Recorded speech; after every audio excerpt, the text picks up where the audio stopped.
বিলের মাঝে কালীগঙ্গা নদীর ওপর নির্মাণ করা হয়েছে পাকা সেতু, অথচ কোনো সংযোগ সড়ক নির্মাণ না করায় এখন কেউ ব্যবহার করতে পারছেন না।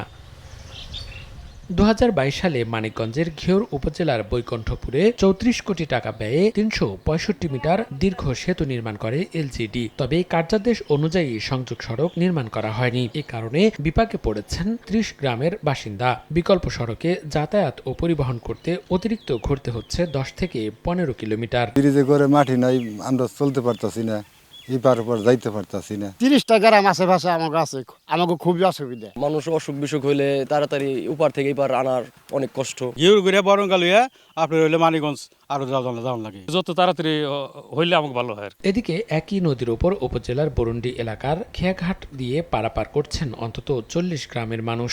একটি সেতু নির্মাণের দীর্ঘদিনের দাবি এখনও পূরণ হয়নি বলে জানান বাসিন্দারা। বর্ষা মৌসুমে কালীগঙ্গায় স্রোত তীব্র আকার ধারণ করায় ভোগান্তিতে পড়েন 70 গ্রামের অর্ধলক্ষাধিক মানুষ।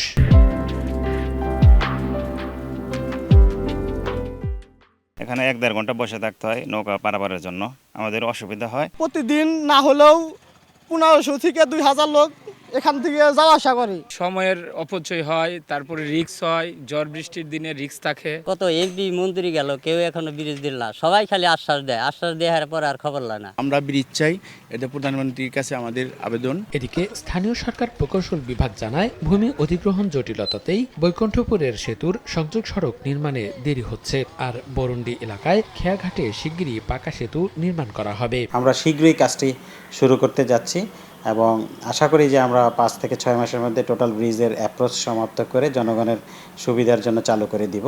এলজিডির তথ্য মতে বরুন্ডিতে 350 মিটার দৈর্ঘ্যের সেতু নির্মাণে ব্যয় ধরা হয়েছে প্রায় 60 কোটি 33 লাখ টাকা। সময় সংবাদ, মানিকগঞ্জ।